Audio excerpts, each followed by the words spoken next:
학원 10장 12항입니다.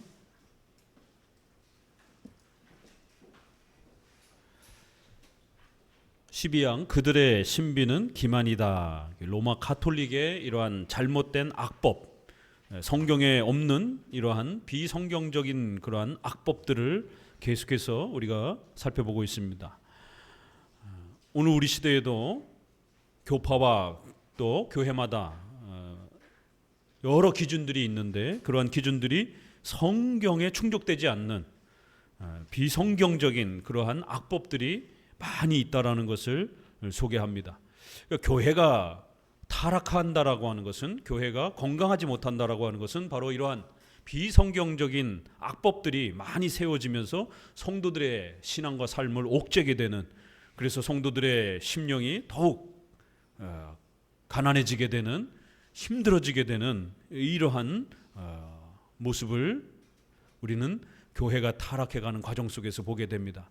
그렇기 때문에 교회가 건강해진다라고 하는 것은 이러한 비성경적인 법들을 제거하고 성경적인 그러한 법에 다가설 수 있도록, 법 자체를 싫어하는 이러한 또 극단적인 자유나 이런 제세례파와 같이 극단적 자유권, 독립권 이런 거를 또 주장하면서 주관적 신앙에 치우치면 안 됩니다.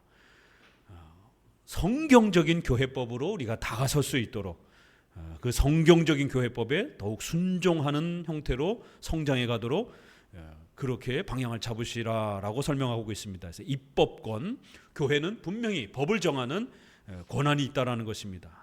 그래서 성경적으로 올바른 교회법이 정해지게 되면 그것은 우리 성도들의 신앙과 삶을 도와주는 아주 훌륭한 울타리가 된다라는 겁니다. 12항 첫째 줄 읽어봅니다. 그래서 지금은 무지한 사람들뿐만 아니라 세속 지혜로 심히 교만한 사람들까지도 화려한 의식에 굉장한 매력을 느낀다. 참으로 위선자들과 경박한 여자들은 그렇게 아름답고 좋은 것을 상상할 수 없다고 생각한다. 이게 이제 중세 시대나 종교개혁 시대에 여성을 깔보고 이런 가부장적인 어떤 기독교의 권위주의 의식 때문에 이렇게 여자들을 이렇게 비난하는 건 아닙니다. 조심해서 읽어야 돼요. 교회가 타락할 때에 주로 위선자들이 많이 영향을 끼친다라는 거예요. 그리고 특별히 경박한 여자들이 이런 데 많이 빠진다라는 겁니다. 이 성경에도 보게 되면 남녀의 장점이 있고 약점이 있습니다. 그럴 때 여성들의 약점이 권위에 순종하기 싫어하고, 왜요? 가정의 권위를 하나님이 세워놓으셨기 때문에 그 권위에 대한 거부의 이러한 죄된 본능이 있습니다. 그리고 이 여성들이 종교적인 부분에 미신에 잘 빠지는, 남자들도 미신에 잘 빠지지만 특별히 여성이 그런 연약함을 갖고 있다는 것을 많이 지적합니다. 그래서 아브라함의 가정에도 보게 되면 사라가 문제를 일으키는 거예요. 아브라함도 부족함이 나타나요, 성경에. 그러나 항상 시작은 사라로부터 시작이 되는 것을 보게 됩니다. 또 여러 이삭과 리브가의 또 이런 부분, 또 야곱과 아내들의 이런 모습에도 보게 되면 항상 아내들이 먼저 신앙적 실수를 하는 장면들이 상당히 의외로 많이 나옵니다. 그래서 우리 종교개혁 선조들은 이런 성경 본문을 통해서 특별히 여성분들은, 아내분들은 자기의 그러한 죄악된 속성의 연약함을 가지고 남편의 신앙을 위협하면서 가정 전체가 붕괴되도록 이렇게 실수하지 않게 항상 조심해야 된다라는 권면을 여성들에게 상당히 많이 합니다. 그건 여성을 무시해서가 아니라 여성들이 가지고 있는 그 연약함 때문에 그래요. 그러니까 여성들은 권위에 대한 이제 이러한 본능적 거부감이 또 이렇게 질서 속에 있고, 그 다음에 미신적인 이런 부분에는 왜 그러냐면 남자가 좀 더 이성적이고 여성은 감성적이에요. 이제 이러한 인간의 특성 때문에 그렇습니다. 이것이 조화를 잘 이룰 때는, 이성과 감성이 잘 조화를 이루면서 가정을 꾸려갈 때는 굉장히 멋있는 그러한 형태의 가정이 됩니다. 그런데 이게 잘못 이제 문제가 되게 되면 이성이 지나치게 이렇게 한쪽으로 쏠리게 되면 한국 남자들이 주식하다가 코인하다가 망하는 이유가, 이혼하는 이유가 너무 똑똑해서 그런 거예요. 자기가 마치 주식에 마치 전문가라도 된 것처럼, 코인의 전문가라도 되는 것처럼, 이번에는 될 수 있어, 이번엔 될 수 있어 이러면서 나름대로 열심히 분석하고 나름대로 열심히 연구했다고 자부하면서 과감하게 막 투자했다가 또 아내 몰래 대출을 해가지고 또 막 투자했다가 결국 들통이 나서 이혼을 하게 된 이런 경우들이 도박 형태로 투자를 하는 경우도 참 많습니다. 거기에 이성적 분석과 판단들이 가미가 되면서 자기가 분석한 게 맞다라고 하는 지나친 이 확신감이 쏠리면서 결국 사고를 치게 되는 것이에요. 여성이 지나치게 잘못 투자해가지고 집안을 날려먹었다 이런 얘기는 별로 많이 들어보지 못했죠. 간혹 있을 수는 있지라도 주로 남자들이 사고치는 그런 경우들이, 그래서 나름대로 공부했다고 쳐가지고 결국 잘못 실수해가지고 가정이 파탄나는 이런 경우도 참 많습니다. 그러니까 그러한 이성적 논리가 잘못된 논리 속에 이제 함몰될 때 그런 이제 실수들을 하게 되는 것이죠. 여성들은 그런 쪽의 실수는 많이 안 하는데 미신적인 이런 거에 의외로 많이 빠집니다. 아이들 수능 볼 때에 엄마들이, 한국 엄마들이 얼마나 전 세계에서 최고의 미신적 행동들을 하잖아요. 역 갖다 붙이고 미역국 절대로 먹으면 안 되고 바나나 먹으면 안 되고 부터 시작해서 이러한 어떤 미신적 행동을 누가 더 많이 하는가 보세요. 엄마들이 주로 더 많이 합니다. 그러니까 여성들 안에는 이런 감성이 풍성하다 보니까 아이를 낳고 키우고 돌봐야 되고 이러면서 이런 모든 부분이 멀티 플레이 같이 이렇게 모든 넓게 이렇게 보면서 그런 모든 미세한 소리, 이러한 얼굴 표정 이런 거 하나까지 다 읽어낼 수 있는 그런 아주 놀라운 장점이 있단 말이에요. 근데 그게 이제 지나치고 잘못 이제 과도해지게 되면 너무 큰 의미들을 부여하면서 마치 그런 것이 인생에 있어서 어마어마하게 가치가 있는 것처럼 마음을 혹 빼앗기게 되는, 그래서 사입이라든가 이런 데도 많이 빠지게 되고, 또 미신적인 이러한 또 종교적인 또 이런 부분에도 의외로 신사도 운동이라든가 이런 데 보게 되면 여성들이 훨씬 비율이 많습니다. 그러니까 이런 여성들의 그런 약점을 사탄이 이용을 해서 또 신앙을 타락시키기도 하고, 남성들의 또 그런 약점들을 이용해서 또 그런 방식으로 타락을 유도하는 이제 이런 위험들이 항상 있는 겁니다. 그래서 우리 종교개혁자들의 글들을 읽다 보면 경박한 여자들이 이러한 미신적인 이러한 것에 많이 빠진다라는 거예요. 우리 디모데서에도 보게 되면 여성들을 향해 책망하는 부분이 많잖아요. 특별히 나이 든 여성들이 이 집 저 집 돌아다니면서 그렇게 교회 비판하고 뒤로 험담하고 이런 것들에 대해서 그 여성들을 조심시켜라라고 이러면서, 소위 말해서 교회의 어른이 될 수 있는 그 정도의, 우리가 이제 권사나 이제 이렇게 교회의 여성도들을 돌볼 수 있는 어른 역할을 할 수 있는 그 분들을 디모데에서에서 이제 우리가 과부로 이렇게 표현하면서 그들을 어떻게 사용할 것인가, 교회 안에서 어떻게 이렇게 봉사할 수 있도록 할 것인가라고 했을 때 그들을 이제 구별하는 법들을 가르칩니다. 그럴 때 이제 그러한 분들이 집집이 다니면서 그렇게 여자들을 자꾸 이렇게 선동하면서 그런 일들을 하지 않도록 상당히 조심해야 된다는 거예요. 왜요? 여성들은 말하는 걸 좋아하기 때문에. 그러니까 남자들은 말을 많이 안 합니다. 우리 일상적으로도 뭐 한 5천 단어밖에 사용 안 한다 그래. 근데 여성은 2만 원에서 3만 단어를 쓴다 그럽니다. 6배를 많이 말을 하는 거예요, 여성들이.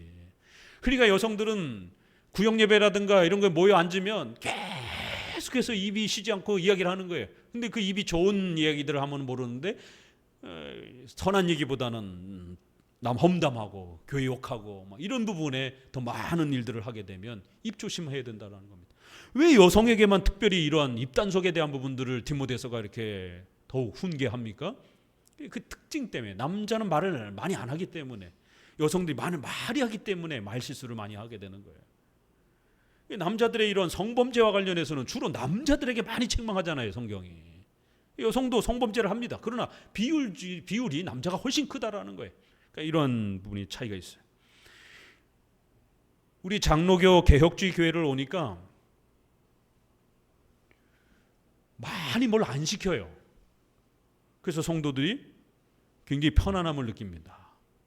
그런데 이게 지나쳐서 너무 안 시키니까 아무것도 일을 안 하려고 하시는지 이런 상태로 굳어져 버려요. 그러면 이제 심각해지는 겁니다. 일반 교회는 너무 일을 많이 시켜요. 일주일 스케줄 안에 빈틈이 없을 정도로 수많은 시간들을 통해서 그게 교회 법으로 정해지는 겁니다. 와야 된다, 일해야 된다, 여전도회, 남전도회 각각 부서마다 엄청난 행사들, 그게 교회 법인 겁니다.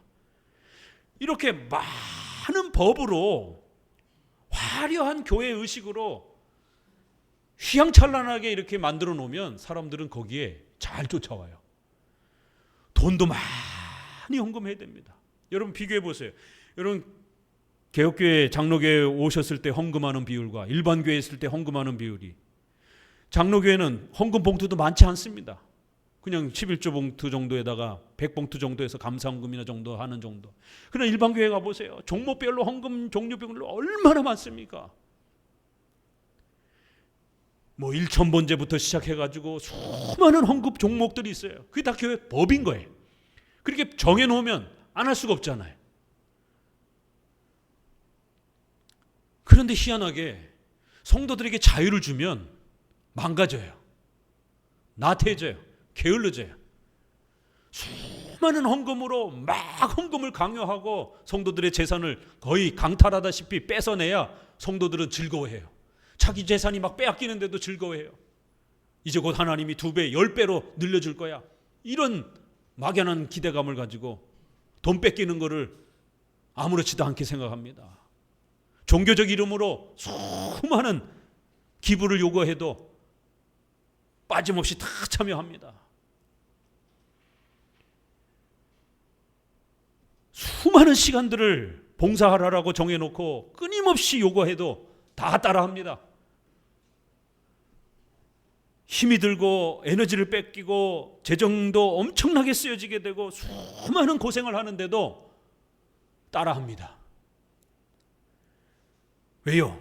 그렇게 공로를, 행위를 통해서 공로를 쌓고 축적하면 2배, 3배로 하나님이 뻥튀기 해줄 거라고 하는 인간의 욕심에 대한 기대감이 있기 때문에 그 욕심을 절묘하게 사용하는 겁니다. 힘들 줄 모르고 해요. 그런데 우리 개혁교회로 오게 되면 악한 법들은 철저하게 제거하는 거예요. 교회에 많은 그런 행사들은 억제하는 겁니다. 가톨릭의 교회력 얼마나 많습니까? 모여야 되는 시간이 얼마나 많습니까? 달달이 교회력이 있어요. 그렇지만 우리 개혁교회는 교회력이라든가 이런 것들도 최대한 줄입니다. 거의 하지 않습니다. 주일 외에는 특별한 어떤 다른 절기와 이런 모임들을 따로 별도로 이렇게 모여서 자꾸 요구하려고 하지 않습니다. 그렇게 되면 모이면 또 헌금을 요구하게 되고 또 시간을 요구하게 되고 많은 시간을 주중에 또 많이 요구하게 되게 되면 성도들의 일상생활을 못하기 때문에 교회력이 많아진다라는 것은 그건 결코 성도들의 삶에 좋은 게 아닙니다. 그런데 일반 교회는 1월 1일부터 신년 주일부터 시작해서 마지막 송구 영신 예배까지 얼마나 많습니까? 가족들하고 어디 편안하게 1박 2일, 2박 3일 여행 갈 수도 없어요. 스케줄이 교회력에 다 걸쳐 있어가지고. 근데 그렇게 빡빡하게 요구하면 잘 따라합니다. 근데 장로교회, 개혁교회에 오셔서 그런 절기를 지키지 않으면 여긴 뭐 절기도 없느냐라고 불평을 하시고 여기는 왜 그런 많은 요구들이 없느냐라고 불평을 하십니다. 아니 성도들에게 자유를 드리고 싶어서 그런 많은 부분들을 절제하고 없애고 가정으로 돌아가라라고 교회가 요구하는 공적인 예배적 시간과 모임은 아주 최소한으로 잡는 겁니다. 아예 안 잡을 수는 없으니까 최소한으로 우리가 잡는 것이에요. 그리고 나머지 시간은 직장으로 돌아가서 자녀들을 키우고 또 회사 생활 열심히 해서 또 사회에 또 빛과 소금의 역할을 감당하라라고 그렇게 자유를 최대한으로 배려해 주려고 합니다. 그러면 성도들이 종교 생활에 재미가 없다라고. 뭔가 막 돈도 많이 내야 되고 뭔가 막 시간도 많이 쏟아부어야 되고 뭔가 막 에너지도 쏟아부어야 뭔가 한 것 같은 느낌이 드는 거예요. 이게 종교적인 공로주의가 자신 안에 자기 자신을 채우는 겁니다. 아, 내가 이만큼 했으니까 하나님이 나에게 3배, 4배 이제 뭔가 내가 기대하는 걸 채워주겠지. 이게 공로주의, 기복주의인 거예요. 그래서 기복주의, 공로주의로 하게 되면 엄청난 성도들의 열심을 가져올 수 있습니다. 목회자 입장에서, 리더 입장에서 이게 유혹이 됩니까? 안 됩니까? 유혹이 되는 거예요.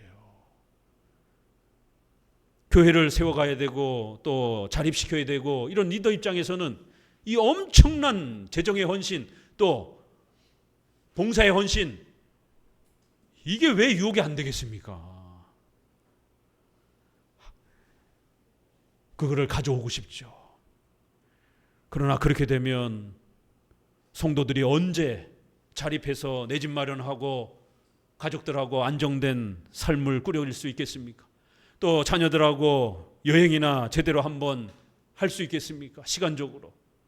그래서 장로교 우리 개혁주교회는 최대한 절제하면서 경건 생활을 유지할 정도 선에서만 시간과 헌금을 요구하고 그 나머지 부분에 대해서는 자유를 주는 것이에요.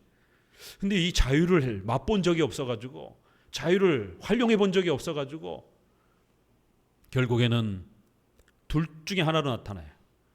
자기를 속박하고 목을 조는 일반 교회로 다시 돌아가요. 거기서 뭔가 많이 해야 그래도 종교적 희열을 느끼는 거예요. 개혁교회 와서는 아무것도 안 하니까 조금밖에 안 하니까 봉사의 희열을 못 느끼는 거예요. 또 하나는 있긴 있는데 아무것도 안 해요. 봉사도 안 하고 청소도 안 하고 아무것도 안 하는 거예요. 게을러지는 거예요. 나태해지는 거예요. 이게 인간이기 때문에 그렇습니다. 그래서 항상 조심해야 됩니다. 교회법이란 그거를 잘 이렇게 보호해주는 울타리가 된다는 거예요. 최소한의 건강한 교회법, 성경적인 교회법은 우리가 잘 지켜가셔야 되는 거예요. 악한 법은 조심스럽게 우리가 이렇게 제거해 가셔야 됩니다. 그럴 때 미신적인 율법주의적인 어마어마한 이러한 헌신을 요구하는 이런 것들을 이렇게 화려한 의식들을 만들어 놓고 예배의식 또 봉사의식 이런 시간들을 많이 프로그램을 만들어 놓으면 자신들의 어떤 공로가 채워지는 것처럼 죽기 살기로 열심히 이렇게 일반교회 성도들은 하는데 개혁교회 성도들은 이제 막 배워가는 수준에 있다 보니까 최소한 한 20년, 30년 그리고 대를 걸쳐서 이렇게 이 성경을 사랑하는 이러한 장로 정치 질서 아래서 권위를 잘 존중하면서 합법적인 교회법 아래서 건강하게 이렇게 신앙생활하는 이런 습관이 아직은 안 들어있기 때문에 적어도 한 2대, 3대 한 20년, 30년 정도의 숙고함은 있어야 되는 거예요. 근데 대부분 다 10년 아래다 보니까 성숙함으로 나타나는 게 아니라 성도들의 성경을 배우고 깊이 있게 보는 그 분석력을 가지고 성도들끼리 막 서로 성경 해석 갖고 싸우고 네가 틀렸느니 내가 맞느니 네 해석은 이상하다는 둥 이렇게 조금만 서로 해석이 틀려도 너무 지나치게 비판적으로 비난적으로 막 이렇게 공격하게 되는 이런 실수들. 또 주일 성수는 일반 교회들은 목숨을 걸고 합니다. 주일 성수. 왜요? 복 받으려고, 자식 잘 되려고. 얼마나 열심을 냅니까? 그런데 개혁교회는 십계명에 있어서 원칙론과 예외론이 항상 있어요. 배려론, 특수한 경우에 배려해주는. 주일 성수해야 됩니다. 그러나 아프거나 특별히 이렇게 심각한 어떤 사고를 당하거나 이러면 온라인 예배로 드리든 또 아니면 수요예배 참여하든 배려를 해주는 거예요. 근데 이 배려를 악용하기 시작합니다. 그러면 주일 성수도 느슨해져요. 11조 헌금이라든가 이런 부분들 일반 교회 생활할 때 얼마나 철두철미하게 합니까? 왜요? 자식 잘 된다고 하니까, 사업 잘 된다고 하니까. 투자 개념으로 하는 거예요. 그러니까 열심히 합니다. 지나칠 정도로 하는 거예요. 그런데 개혁교회 와가지고는 헌금을 목회자가 그렇게 많이 요구 안 해요. 여러분 1년 동안 설교를 들어보셔요.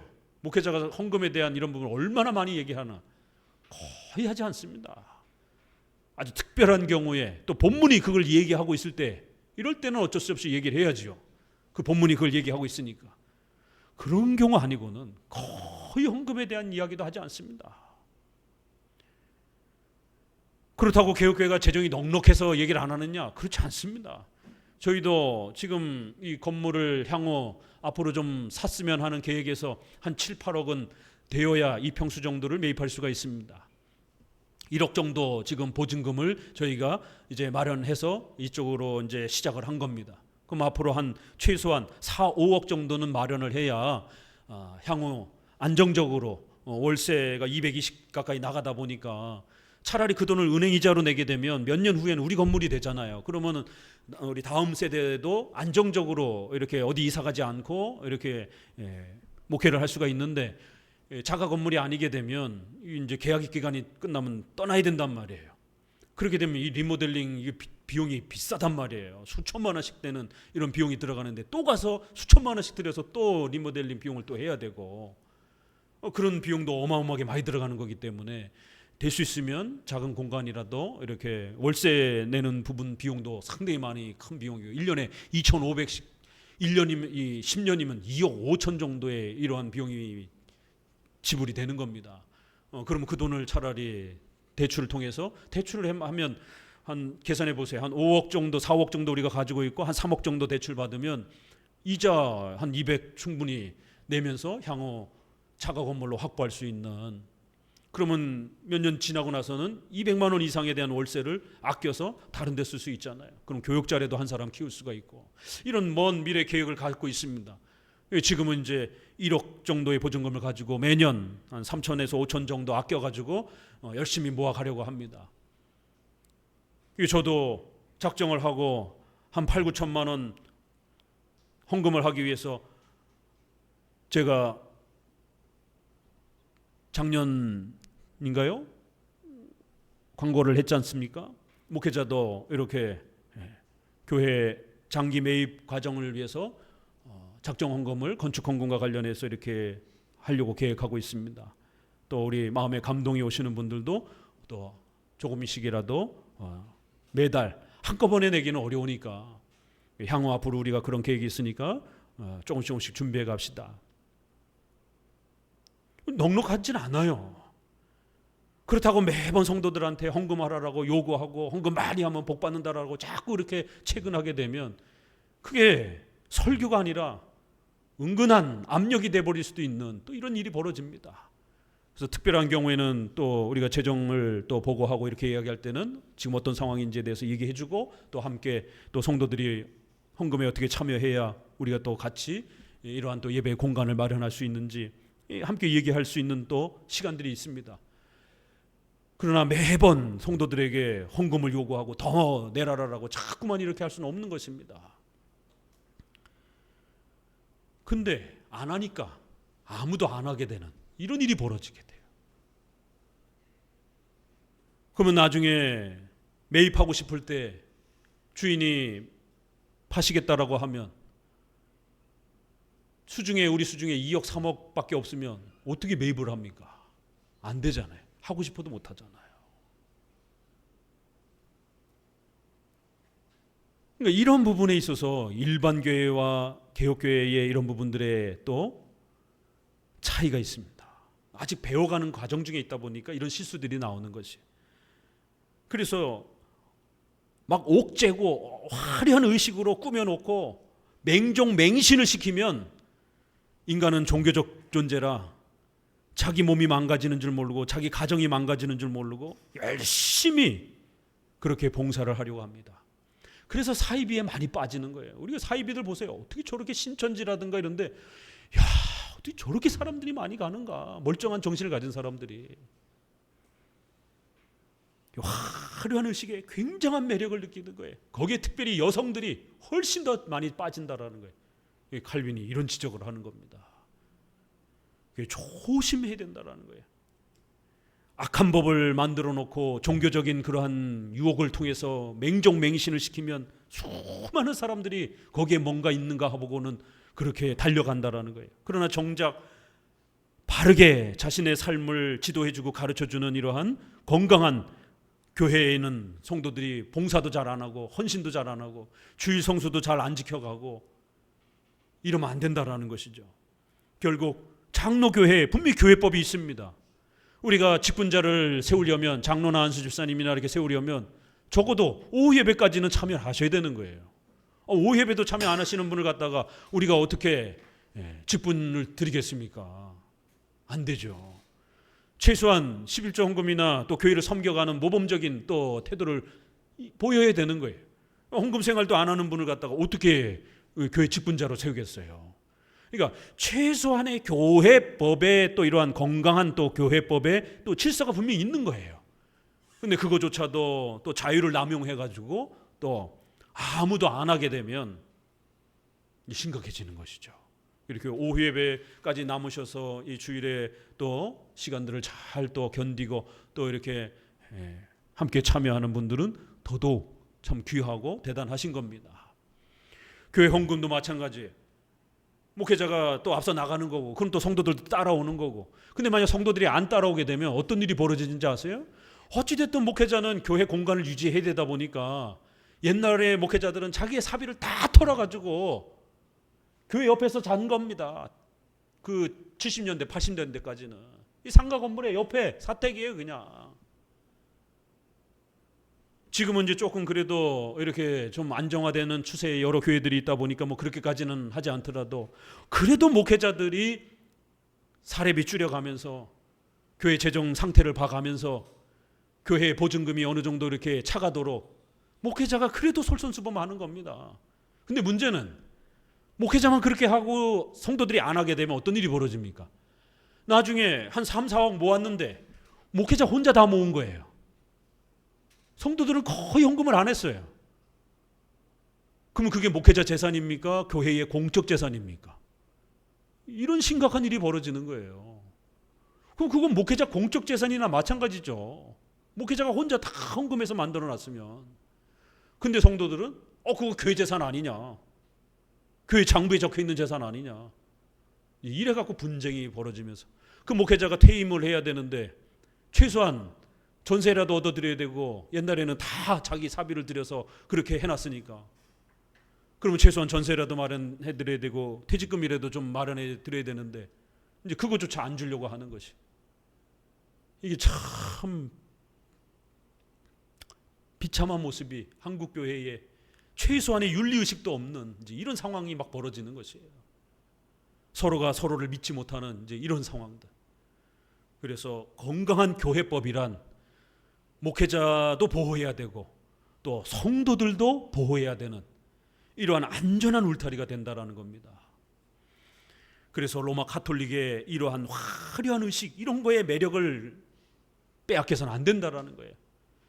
교회 안에 수많은 그러한 요구들, 시간과 봉사들을 요구하는 이런 많은 조건들에 너무 이렇게 매력을 느껴서는 안 됩니다. 오히려 성도들에게 자유와 성도들에게 또 그러한 생활에 또 자립을 줄 수 있는 그러한 교회가 훨씬 더 건강한 겁니다.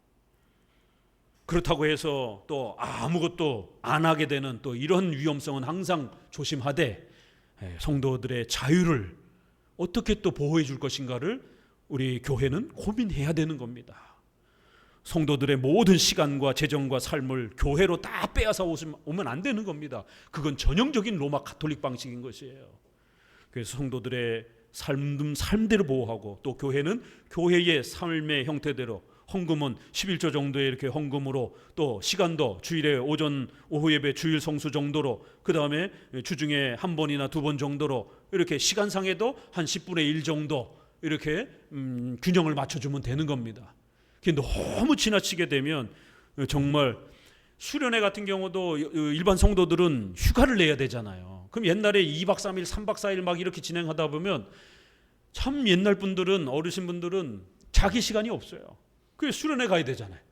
그러면 휴가 겨우 1년에 한 번 휴가 내는 거 3박 4일 2박 3일 교회 수련회에 맞춰가지고 휴가 가면 교회 수련회 가가지고 3박 4일 내내 또 땀 뻘뻘 흘리면서 봉사하다가 오면 제대로 뭐 한번 쉬지도 못하고 가족들하고 어디 뭐 밥 먹으러 여행도 한번 못 가고 진짜 휴식이 없어요. 성도들이, 한국교회 성도들이.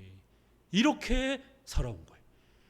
근데 이게 순수한 봉사로 끝나면 괜찮은데 결국 거기에 기대가 있기 때문에 결국 자신의 욕심이 가미가 되면서 하나님이 뭔가를 더 수십 배로 대갚아 준다라고 하는 기대감 때문에 한 건데 안 해주시니까 원망을 하게 되고 신앙이 망가지게 되고 결국 본인의 신앙도 건강하지 못하게 되는 이런 고초를 겪는 겁니다.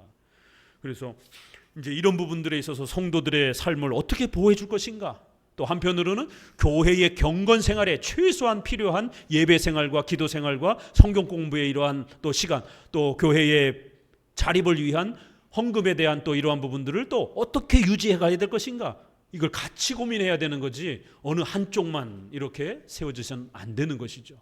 교회와 가정은 함께 세워져 가야 되기 때문에 그런 것입니다. 그러니까 이런 게 다 교회 안에 법으로 질서로 정해지다 보니까 성경적인 법이냐 아니냐가 이렇게 중요하다라는 겁니다. 자, 위에서 다섯째 줄, 첫째, 그 의식들은 무익하기 때문에 너절하다는 것. 둘째, 화려한 허식으로 보는 사람들의 눈을 속임으로 기만이라는 것을 안다. 밑에서 셋째 줄, 우리는 그 의식들에서 순전히 희롱과 기만만을 경험할 뿐이다. 이런 비판을 읽으면 어때요? 저 처음에 기독교 강의를 읽을 때 너무 충격을 받았어요. 야, 내가 일반 교회 생활을 하면서 그렇게 막 새벽에서부터 시작해서 목사님이 20일, 40일 금식한다 해가지고 그 조그만 교회인데도 불구하고 운전자가 없다 보니까 제가 학생인데 대학생인데 면허를 일찍 따가지고 그 새벽 봉사를 제가 다 했습니다. 그래갖고 목사님은 한 20kg, 30kg 빠지고 저는 한 10kg 빠지고 막. 집사님들이 고맙다고 그 끝나고 나면 운동화도 사주고 그랬어요. 왜? 그 새벽에 계속 그렇게 봉사를 해야 되니까 잠 못 자고. 저는 그렇게 해야 되는 줄 알았어요. 그게.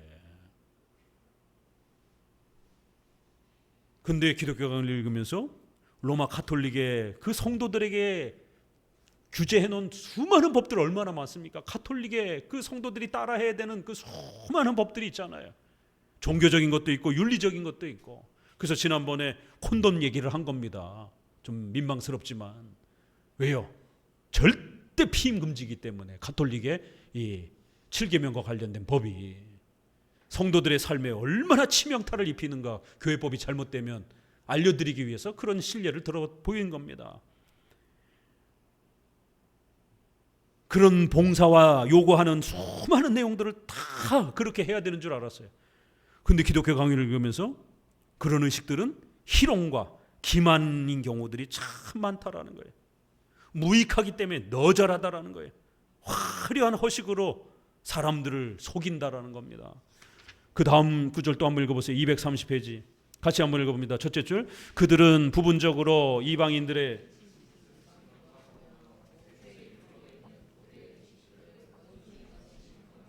흉내내기도 한다. 처음 기독교 강의를 읽을 때 방망이로 두들겨 맞는 줄 알았어요. 야, 내가 그러면 여태까지 그렇게 막 했던 그런 종교적인 그러한 봉사들은 뭐지? 이게 정당한 봉사인가? 아니 왜 이 종교개혁자들은 그걸 미친 짓이라고 그러지? 구약의 이런 의식들을 따라하는 것을 원숭이 짓이라고 이렇게 책망을 하는 거예요. 종교개혁을 일으켰던 목회자들이 제비뽑기, 1000번째 헌금, 1000번 헌금을 하면 소원이 이루어진다라고. 헌금이 무슨 학입니까? 학 1000마리 잡으면 날아가게? 헌금을 1000번 하면 소원이 이루어집니까? 무슨 헌금이 뭐 진이에요? 그럼 1000번을 5만 원짜리로 하지 왜 믿음이 약해서 1000원짜리로 합니까? 그러면 이왕 하려면 5만 원짜리로 1000번 5만 원 곱하기 1000 하면 얼마예요? 5천만 원인가? 1000번 헌금. 그것도 히브리어가 1000마리의 양을 말하는 거예요. 1000번째가 아닙니다. 그것도 성경 해석이 틀린 겁니다. 그 엄청난 양을 하나님께 바친 겁니다. 1000번째 해를 맞춰서 한 게 아니고 하나님 앞에 무너진 제사를 회복하기 위해서 수많은 짐승과 제사들을 이렇게 갖다 바친 겁니다. 양을 말하는 거예요. 양. 숫자의 횟수를 말하는 게 아니고. 그런데 이거를 천이라고 하는 일반 우리의 속설에 있는 세속적인 그런 1000번 기도하고 1000번 외치고 1000번 뭐 하면 뭐 소원이 이루어지는 이러한 속설을 끌어다가 교회 안에다 집어넣어 가지고 1000번 헌금을 하면 소원이 이루어진다. 이런 식으로 기가 막히게 1000번제라고 하는 헌금을 만들어 놨어요. 이거 미친 짓입니다. 이거 구약의 이러한 헌금을 잘못 악용한 원숭이 짓 같은 거예요. 가톨릭의 교황과 사제들이 구약의 제사장 복장 따라한다고 머리부터 발끝까지 그렇게 무슨 도사처럼 이렇게 흉내를 내면서 옷을 입고 구약의 제사장 흉내를 내는 거예요. 원숭이 짓이라고 그러는 겁니다. 원숭이가 따라하는. 거기다가 뭐 이름도 모르겠어요. 뭐 그 향 뿌리는 거. 가톨릭 방송 보시게 되면 이렇게 쫙 향 뿌리고 들어오잖아요. 왜냐하면 성막에 향단이 있잖아요. 향단. 그 흉내 내는 겁니다. 그게. 지금 다 사라졌어요. 법궤도 어디 갔는지 모르고 성전에 있던 그 기물들 하나님이 싹 없애버렸습니다. 왜요? 그거 있으면 우상숭배가 돼버리니까 이제. 그거 보려고 전 세계 사람들이 얼마나 몰려들겠어요. 그거 만지면 무슨 병치료가 나고 기적이 일어나는 것처럼. 하나님이 싹 없애버렸어요. 어디로 갔는지 못 찾지도 못합니다. 인디아나 존스에게 부탁해도 못 찾아요. 어디로 갔는지 모릅니다. 우리 손에는 성경밖에 없는 거예요. 성경 읽고 성경을 통해서 배우라라고 이제 구약의 그러한 성막 성전의 도구들을 하나님이 하나도 안 남겨놓고 싹 없애버렸어요. 모세의 시체가 어디로 갔는지 모르잖아요. 엘리야의 이 시체도 없어져서 모르잖아요. 근데 제자들은 어디 딴 데로 옮겨놨는 줄 알고 찾으러 다니는 거예요.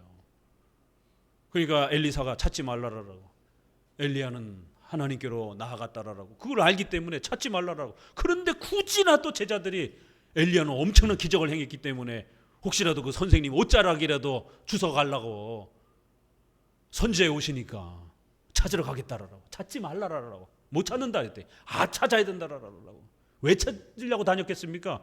그 제자들이 거기 신발이라도 하나 가지려고 하는 거죠. 하나님이 못 찾게 하신 겁니다. 미신화되니까.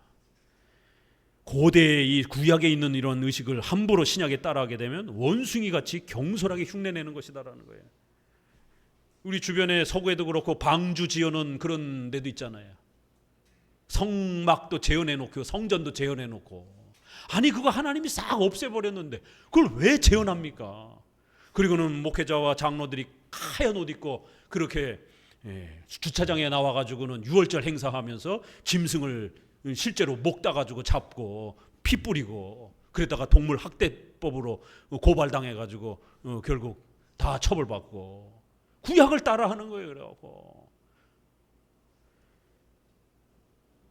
이렇게 하면 안 된다라는 겁니다. 미신적인 외적인 그런 것들을 사용해도 안 되고 구약의 이러한 금지된 것들을 중단된 그러한 구약적 의식들을 함부로 교회 안에 어떤 법으로 정해놓고 예배적 법이나 또 신앙의 윤리적인 어떤 법으로 함부로 막 정해놓으면 안 된다라는 겁니다. 조심해야 된다라는 거예요. 자, 13항 가톨릭 교회법은 무의미한 집성에 의해서 유대교적 요소로 양심을 괴롭힌다. 셋째 줄부터 읽어봅니다. 일종의 유대교가 의식에 나타나며 어떤 규정은 경건한 마음에 잔인하게 고통을 가한다. 어거스틴은 자기 시대에 대해서 하나님의 교훈은 매사에 선입견이 가득하여 8일간의 맨발로 땅을 다니는 사람을 술에 만취된 사람보다 더 엄격하게 책망한다고 한탄했다. 가톨릭에는 교회력이 너무 많아가지고 그 교회력을 안 지키고 그 교회력의 기간 동안에 맨발로 다니는 거예요. 아주 무서운 죄로 책망한다는 거예요. 근데 술 취함이라든가 간음이라든가 이런 건 별로 세게 책망을 안 하는 거예요. 마치 가톨릭의 그 교회법을 어긴 게 더 심각한 죄인 것처럼. 그러나 정작 성경의 십계명의 죄를 범한 것에 대해서는 별로 그렇게 심각하게 처벌을 하지 않는. 가톨릭의 대제와 소제가 있어요. 대제, 소제. 오늘 우리 시대에도 이렇게 종교적인 그러한 교회법을 그렇게 악한 법들을 만들어 놓고 마치 그걸 어기게 되면 큰일인 것처럼, 일천번제 어기게 되면 큰일인 것처럼 뭐 이런 식으로 유도하면 이게 일종의 유대교, 구약의 유대교 의식을 재현하는 형태가 되는 거라는 거예요. 하나님이 없애버린 거를 성도가 다시 세우는 꼴이 된다라는 거예요. 예수님을 드러내기 위해서 구약의 그 모든 성전의 요소들을 없애버린 겁니다. 왜요? 예수님이 참된 성전이기 때문에. 그런데 오늘날 교회가 구약의 성전을 재현한다고 그러면서 그런 물품들을 만들어 놓고 그런 물품들을 팔고, 기독교 서점에 가면 그거 다 팝니다.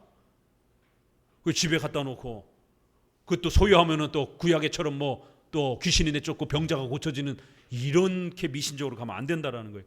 유대적 미신들이 성도들의 삶 안에 들어오게 되는 이제 이런 일들이 벌어진다라는 겁니다. 우리가 구약에 있는 이런 규칙들은 교리적 본질은 잘 지켜야 됩니다. 그러나 외적인 형식은 따라하면 안 됩니다. 왜요? 그건 중단이 됐기 때문에.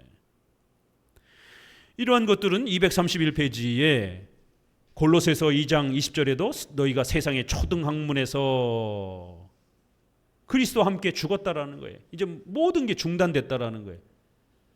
근데 왜 자꾸 의문이라는 단어가 율법이라는 단어이기도 해요. 질문하다 이런 의문이 아니고 율법, 문서 이런 뜻이에요. 그러한 기록된 문서에 순종하느냐, 붙잡지도 말고 맛보지도 말고 만지지도 말라 하는 것이니. 그러니까 구약의 이러한 외적인 요소들을 더 이상 사용하지 말라라는 것이에요. 그거는 초등학문처럼 기초적인, 예수님이 오기 전까지만 사용하기 위해서 사용했던 그러한 보조 도구들이라는 거예요. 붙잡지도 맛보지도 만지지도 말라 하는 것이니. 얼마나 상세하게 소개합니까? 붙잡지도 말고 맛보지도 말고 만지지도 말라라는 거예요. 밑에서 넷째 줄, 그들은 우선 미신에서부터 출발해서 먹지 말라 할 뿐만 아니라 조금 씹는 것조차 금지한다. 여기서 이기면 다음에는 맛도 보지 말라고 한다. 또한 여기서 인정을 받으면 다음에는 손가락으로 만지는 것까지 불법이라고 그들은 생각한다. 이렇게 성경에서 구약을 잘못 따라하는 것에 대해서 얼마나 아주 혹독하게 책망했는지를 우리는 주의하셔야 되는 겁니다. 최근에는 교회가 또 맥주절 예배도 드리더라고요. 맥주 감사 들어보셨죠?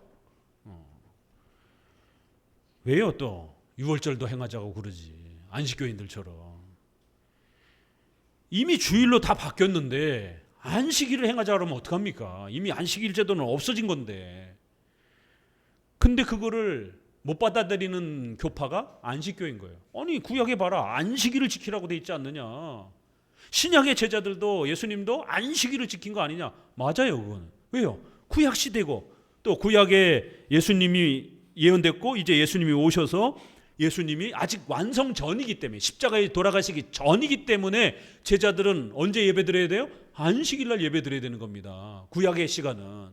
그러나 이제 예수님이 십자가에 돌아가시고 새롭게 부활의 이런 역사가 일어났기 때문에 그 이후부터 사도행전에 보게 되면 안식일날도 모이고 주일날도 모입니다. 유대교 회당에서도 모이고 일반 가정집에서도 모입니다.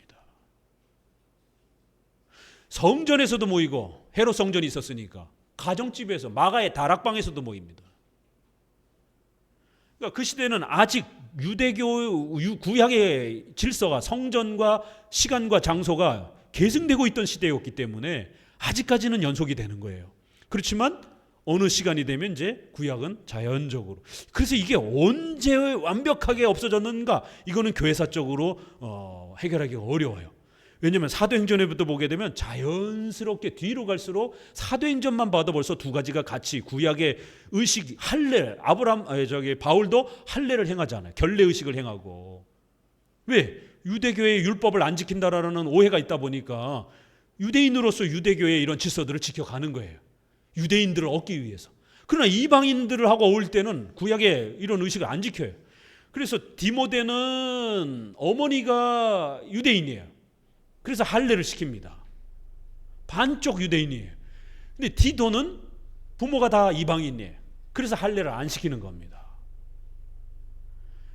사도행전에도 신약에도 이렇게 구약의 의식과 제도가 대상에 따라 어떤 사람은 지키고 어떤 사람은 안 지키고, 그거를 자유롭게 다 열어주는 거예요. 왜요? 이 두 시대가 겹쳤기 때문에, 구약의 시대와 예수님의 새로운 시대가 겹쳐 있기 때문에 그때는 과도기 상태라 두 개를 다 열어주는 겁니다. 그러면서 이제 뒤로 갈수록 보게 되면 구약의 의식들이 거의 안 나와요. 요한계시록이라든가 이렇게 디모데 전후서라든가 이런 데 보게 되면 이제 구약의 그런 이야기들이 안 나와요. 그러다가 이제 주일 성수 같은 경우도 안식일과 주일이 같이 진행이 되다가 325년에 니케아 신조 만들었던 니케아 총회 때 이제 더 이상 우리는 안식일을 예배의 날로 지키지 않기로 교회가 결의합니다. 이제는 주일날만 공식적인 예배로 지키기로 합니다라고 공의회를 통해서 결정을 내려줬습니다. 한 300년 걸린 거예요. 그러니까 그 전까지는 안식일날도 예배를 드렸어요. 그러니까 이런 교회사를 모르게 되면 안식교인들이 주장하는 거예요. 우리 성도들이 대화하다가 그래 맞아, 안식일날 예배를 드려야 되는 거 아닌가? 신약도 보니까 전부 다 안식일날 예배 드리던데, 이런 오해에 빠지게 되는 거예요. 아니요, 주일 안식 후 첫날에 주의 날에 이런 표현들 보이고 가정집에서도 모이고 이러면서 구약의 의식과 신약의 새로운 예배 시대가 같이 이렇게 겹쳐지면서 유대인들을 배려해서 그렇게 해준 겁니다. 그러다가 결국 이제 시간이 점차 흐르고 이제 뒤로 시간이 갈수록 교회의 질서 속에서 공의회를 통해서 이러한 시간도 정리해주고 또 의식이라든가 이런 것들도 각 지역의 형편에 따라서 입법, 교회법은 지역과 나라에 따라 형편에 따라 유대인들이 많이 살면 유대인들의 의식을 신앙의 본질을 해치지 않으면 많이 수용해 주는 거예요. 바울처럼. 그러나 이방인들이 많은 지역 어디예요? 로마 교회. 로마서 한번 보세요. 구약의 의식 지키지 말라라고 얼마나 책망합니까? 그러나 마태복음 보세요. 마태복음은 유대인들에게 주로 많이 소개가 됩니다. 그래서 구약도 많이 강조하고, 사복음서 중에 구약을 제일 많이 소개합니다. 예수님을 아브라함과 다윗의 자손 예수 그리스도다, 이렇게 구약의 그 모든 예언을 성취하신 예수님이다, 이렇게 표현합니다. 그래서 복음서에서는 특별히 유대인들을 주로 대상으로 하는 마태복음은 하나님의 나라라고 표현하지 않습니다. 천국이라고 표현합니다. 하늘 나라, 킹덤 오브 헤븐 이렇게 표현합니다. 하늘 나라라고 표현하는 거예요. 천국이라고 표현하는 거예요. 그러나 마가복음 보세요. 누가복음. 마가복음, 누가복음은 주로 이방인들을 대상으로 해서 씁니다. 거긴 하나님의 나라라고 이렇게 표현합니다. 천국을. 왜 하나님이라는 나라를 마태복음에서는 하나님이라는 단어를 안 씁니까? 유대인들은 하나님이라는 단어를 못 씁니다. 여호와 하나님, 무서워서 못 씁니다. 어떻게 감히 인간이 하나님의 이름을 함부로 부를 수 있느냐. 그래서 다른 이름으로 바꾸는 거예요. 주님이라는 이런 표현으로. 이런 특징들이 다 나타나요. 그래서 복음서나 신약의 다른 성경에서도 이렇게 후반부로 갈수록 이제 구약의 유대적 그러한 질서들이 많이 정리가 되고, 또 교회사적인 자료에서도 이렇게 시간과 내용들이 정리가 되는 것을 우리는 또 알 수가 있는 것입니다. 그래서 구약의 이러한 의식을 성경에 분명히 있지만 함부로 성도들이 막 따라해서는 안 되는 겁니다. 14. 의식은 그리스도를 나타내려는 것이지 숨기려는 것이 아니다. 그래서 구약의 의식은 예수 그리스도가 오실 때까지 예수님을 나타내려고 사용했던 보조도구라는 거예요. 그거를 모든 시대가 따라하라라고 주는 규범적인 신앙의 도구가 아니라는 겁니다. 구약의 이러한 많은 법들이. 넷째 줄 27번 뒤부터 읽어봅니다. 그리스도를 거의 묻어버리고 우리를 유대교적 상징으로 돌아가게 만드는 의식들에 대해서 나는 무엇이라 말해야 할까? 어거스틴은 말한다. 우리 주 그리스도께서는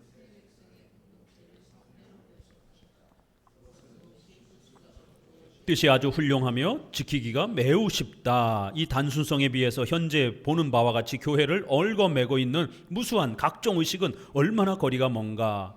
이렇게 어거스틴조차도 초대 교회의 대표적인 어거스틴 이 신학자와 목회자도 어떻게 표현하고 있냔 말이에요. 구약의 그 모든 예배적 규범과 의식들이 중단되었다라는 거예요. 신약에는 예수님의 오심과 부활을, 죽으심을 정확하게 드러내는 간략한 세례와 성만찬, 강해 설교 이런 형태로 이렇게 숫자가 아주 간략하게 줄어들었다라는 거예요. 그리고 지키기에 훨씬 쉬운 방식으로, 구약의 할례는 목숨을 걸어야 되는 거예요. 피를 흘려야 되니까. 그래서 더더욱 여성들에게는 안 시키는 겁니다. 그러나 신약의 할례는 물로다가 뿌리는 거기 때문에 여성들에게도 허락이 되는 겁니다. 이렇게 형식이 바뀌는 거예요. 만약 구약 따라 하려고 하게 되면 오늘날도 할례해야 되는 겁니다. 그럼 여성들은 참여 못하는 거고, 또 이렇게 차이가 있는 겁니다. 반드시 이 부분을 고려해야 돼요.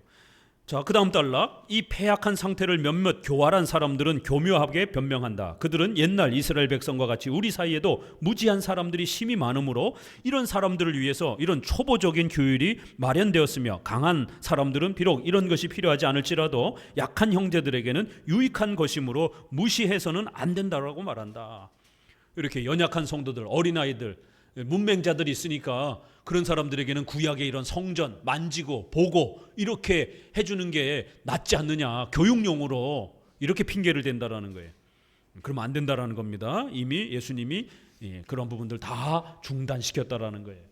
우리가 보기에는 구약처럼 성전을 화려하게 만들고 이렇게 그런 물건을 좀 소유하고 이러면 신앙이 더 자라갈 것 같지만 그렇지 않다라는 겁니다. 이제는 우리에게 성경이 완성됐기 때문에 구약을 함부로 그렇게 막 따라하면 안 된다라는 거예요. 232페이지에 자, 두 번째 줄. 하나님께서 우리와 옛사람을 구별하시고 옛사람들은 아이들처럼 표징과 비유로 가르치셨지만 우리는 그런 외면적인 부속물이 없이 더 단순하게 가르치신 것은 공연한 일이 아니다. 이렇게 구약에는 어린아이들처럼 아주 외적으로 보고 만지는 이런 형태로 가르친 거라는 거예요. 그러나 신약 이후에는 다 중단하고 성경을 배우는 방식으로 이제 최종 확립을 하셨다라는 거예요.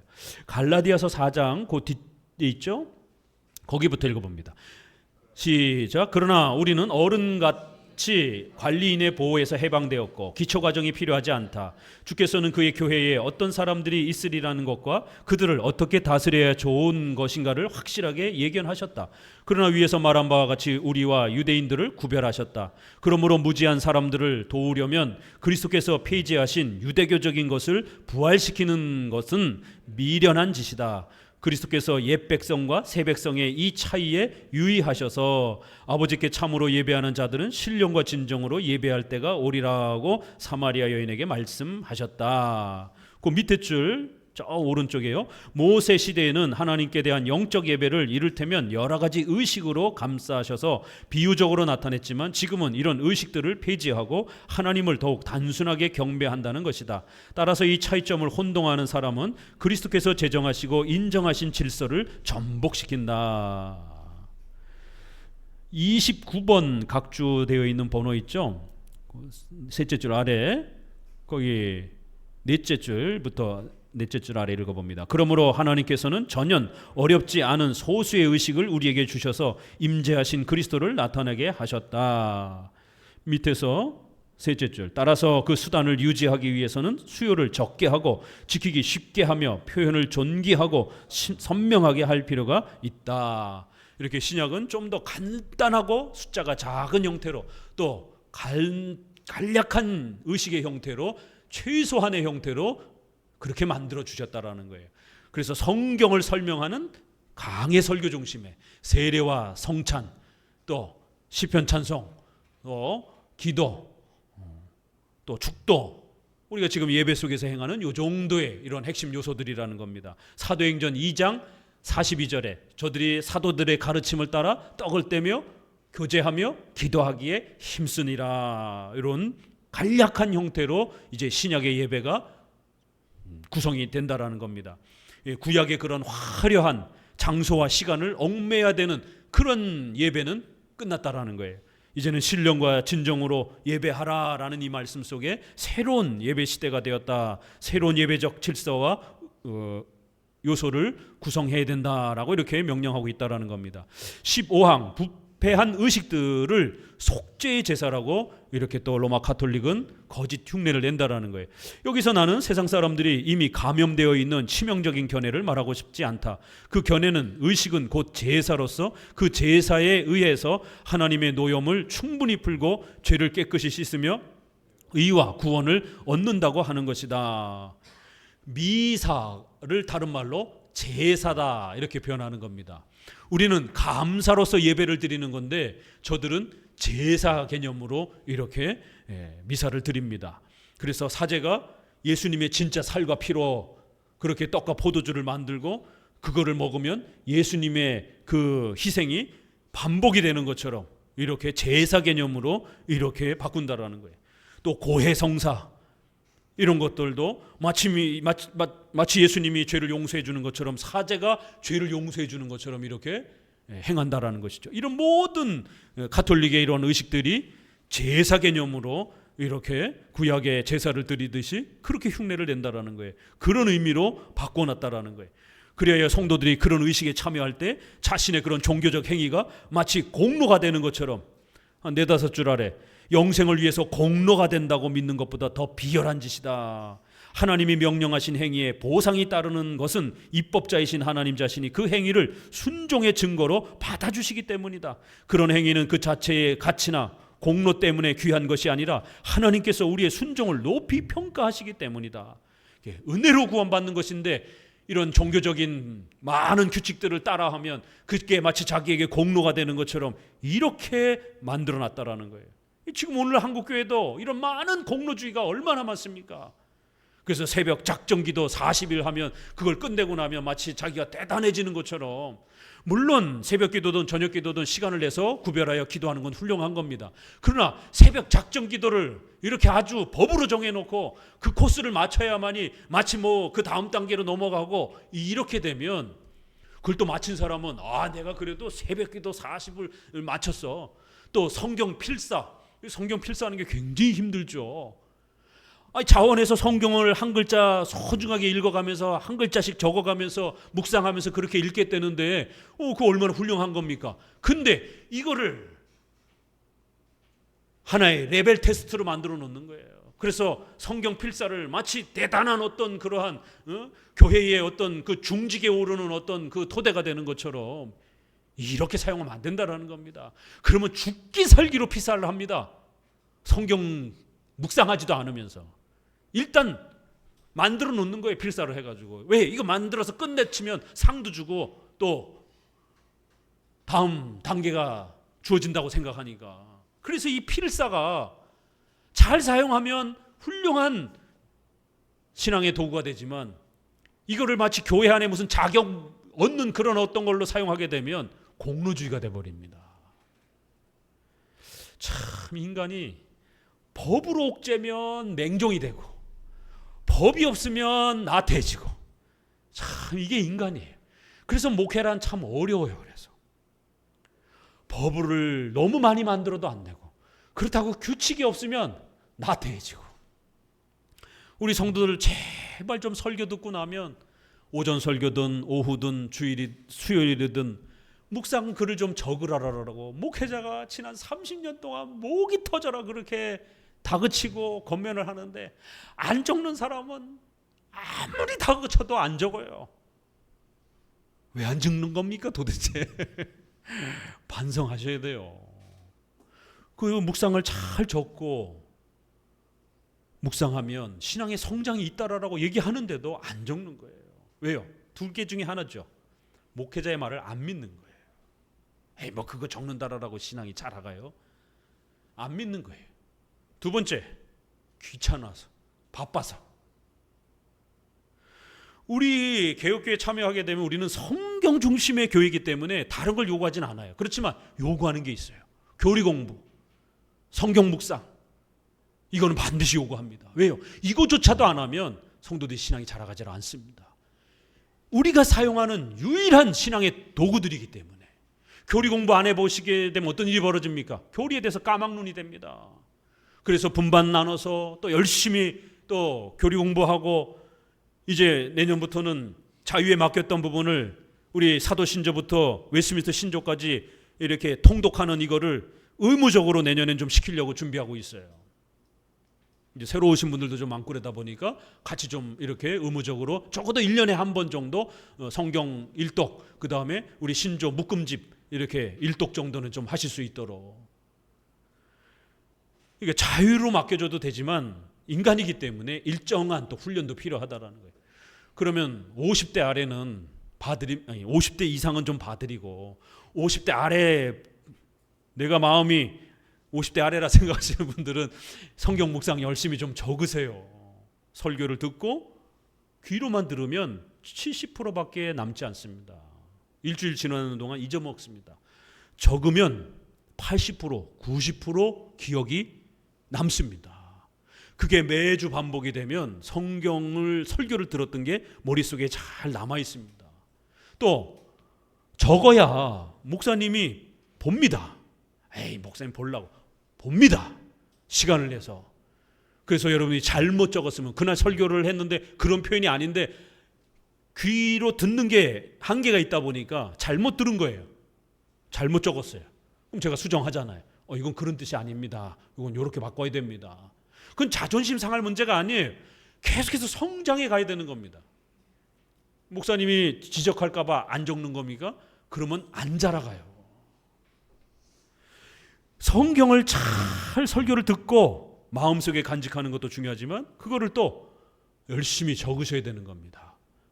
여러분의 노트에다가. 그래서 나중에 그거 자식한테 물려주세요. 유산으로. 부모가 이렇게 피눈물 나게 정말 힘들게 하나님의 말씀을 배우기 위해서 끊임없이 노력하면서 이렇게 하나님 말씀 앞에 섰다. 너도 이 책을 보면서, 부모가 평생에 노트 필기한 그걸 보면서 너도 이렇게 신앙 자라가라. 돌아가실 때 좀 그런 것 좀 물려주세요.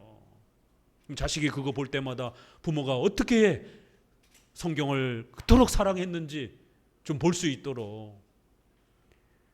그 다음에 힘들면 우리 박 집사님처럼 사진으로라도 찍어가지고 내가 적은 거 올려놓으세요 좀.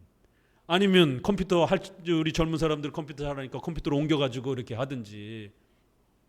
그렇게 해놓으면 또 목사님이 보고 다른 성도들이 또 이렇게 또 권면도 하고 또 서로 도움받은 얘기도 하고, 그러면 공부가 되는 거예요. 제 공부가 되는 겁니다. 설교 딱 한 번 듣고 그냥 넘어가는 게 아니라 반복적으로 또 계속해서 묵상이 된단 말이에요.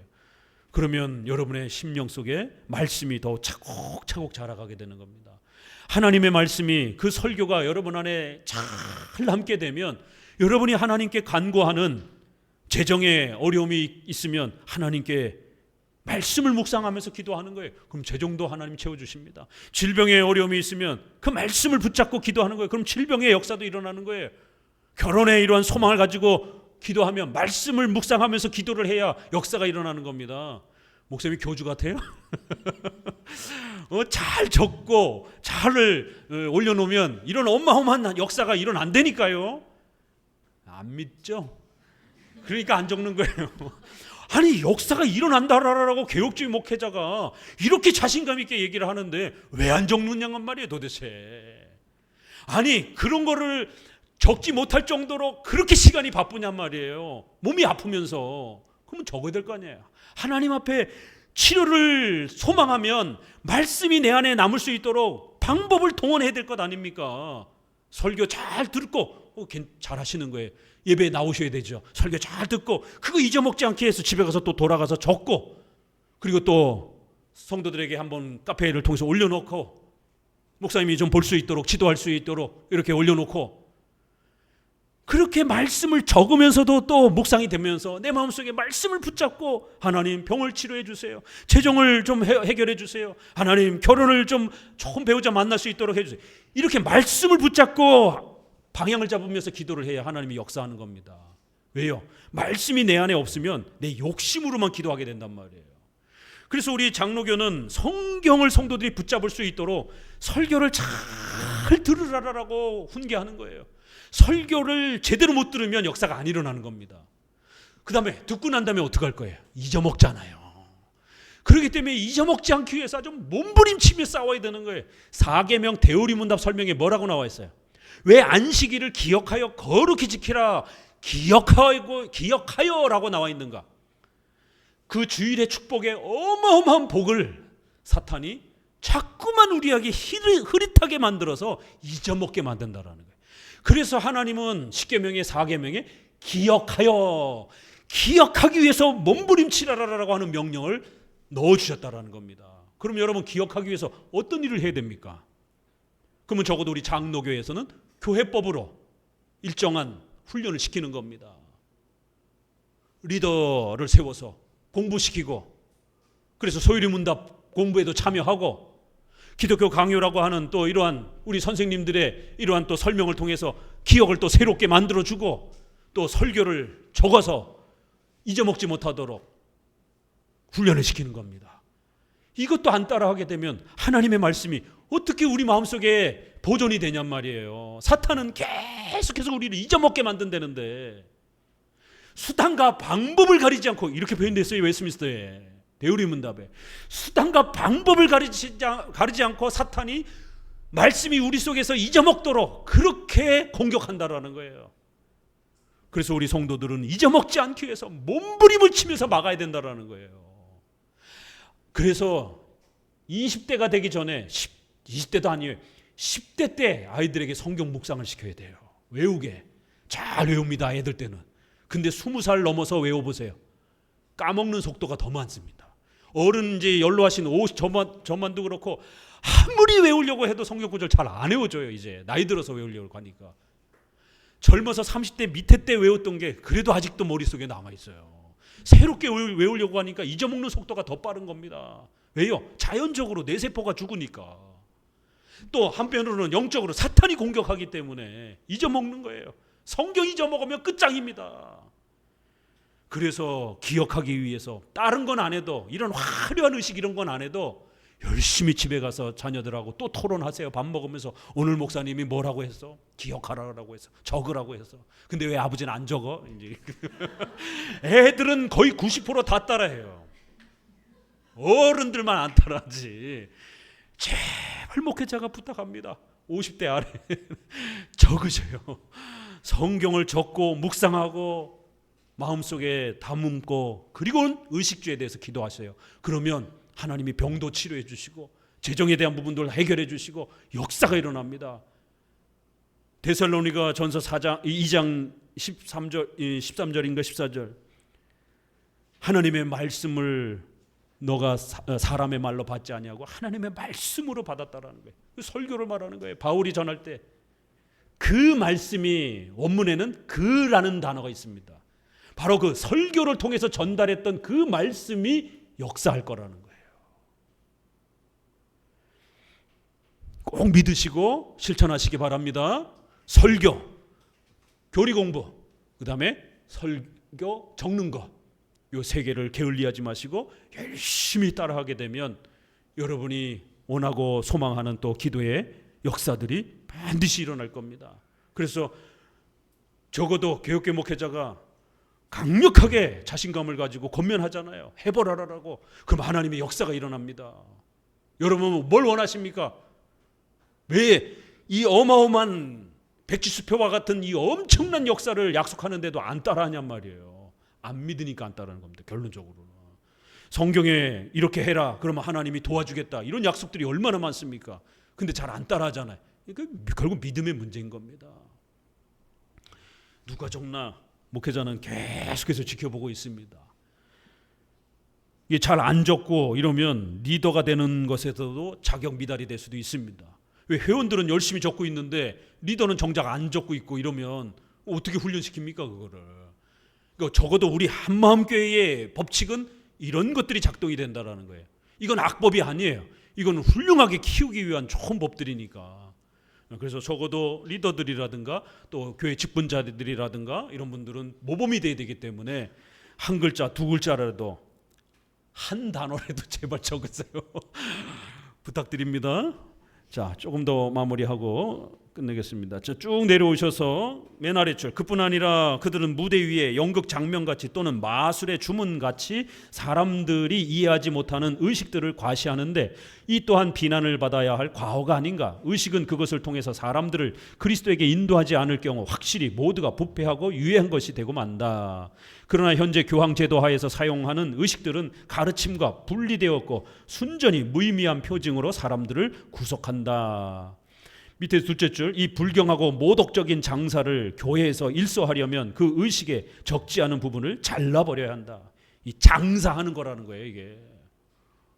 이거 얼마나 엄청난 얘기입니까? 교회 안에서 그 수많은 이러한 악한 법들 장사하려고 하는 거라는 거예요, 결국. 16항 일반적인 통찰과 그 적용. 두 번째 줄, 지금까지 말한 것은 어느 시대에 대해서든지 같이 읽어봅니다. 유익하지 않을 것이 하나도 없다. 이 미신이 스며들어 이 목적으로 제정하는 모든 법은 즉시 타락해서 심한 폐해가 되기 때문이다. 하나님께서는 사람의 교훈으로 하나님을 경배하는 사람들의 마음을 어둡고 놀랍도록 하겠다고 어느 한 시대뿐만 아니라 모든 시대에 대하여 이 저주의 말씀을 하셨다. 하나님의 많은 경고를 멸시하고 이 치명적인 올가미에 스스로 걸려드는 사람들은 이와 같이 마음이 어두워져서 계속적으로 모든 미련한 짓을 받아들이게 된다. 17항 가톨릭의 교회법은 교회법이라고 인정할 수 없다. 쭉 내려오셔서 밑에서 셋째 줄 정도, 우리는 하나님의 말씀의 범위를 벗어나서 마음대로 날뛰며 새로운 법을 만들기를 좋아하는 것은 교회가 아니라는 것을 쉽게 알 수 있다. 236페이지에 계속 비슷한 얘기입니다. 어려운 얘기는 아니에요. 위에서 한 7째 줄 읽어봅니다. 그들의 위선은 교회를 심히 모욕하는 것이며 우리는 도저히 그 위선에 찬성할 수 없다. 우리는 인간이 심히 경박해서 하나님의 계명의 테두리 안에 머물러 있지 못하고 미친 듯이 자기가 만들어낸 것을 쫓아다니는 것을 좋아한다. 밑에 줄, 주를 경배하는 일과 구원의 교훈에 관해서는 하나님의 말씀에 아무것도 가담하지 말라고 보편교회에 명령하셨으며 이 금지의 말씀에는 조금도 복잡한 뜻이나 희미하고 모호한 점이 없다. 18항 가톨릭의 교회법은 사도들이나 사도적 전통에서 온 것이 아니라는 거예요. 결론적으로 쭉 내려오셔서 밑에서 둘째 줄, 그러나 지금까지 교회를 압박한 이 전통의 근원이 사도들에게 있었다고 하는 것은 순전히 거짓말이다. 사도들의 교훈 전체의 목적은 새로운 규정으로 양심의 짐을 지우지 않으려는 것과 우리 인간의 조작으로 하나님께 대한 경배를 더럽히지 않으려는 것이었다. 여섯째 줄, 위에서 여섯째 줄 아래입니다. 사도들의 명령이 기록에 남지는 않았으나 관습과 관례에 의해 전달되었다고 그들이 짓거리는 것은 허용할 수 없다. 그리스도의 생전 시에는 사도들이 이해하지 못했던 일들을 그리스도의 승천 후에 성령의 계시로 깨닫게 되었다는 것이다. 이제 핑계댈 게 없으니까 나중에는 교회가 오랫동안 그렇게 관례로 해왔지 않느냐 이제 이렇게 주장하기도 한다라는 것이에요. 그러나 좋은 관례도 있어요.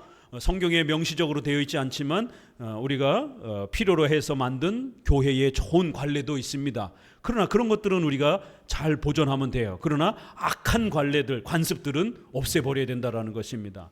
이런 거를 잘 구별해야 됩니다. 이렇게 로마 가톨릭의 잘못된 악법들이 어떤 형태로 우리 삶의 신앙과 윤리에 악영향을 끼치는지 다시 한번 또 소개해드렸습니다. 기도합니다.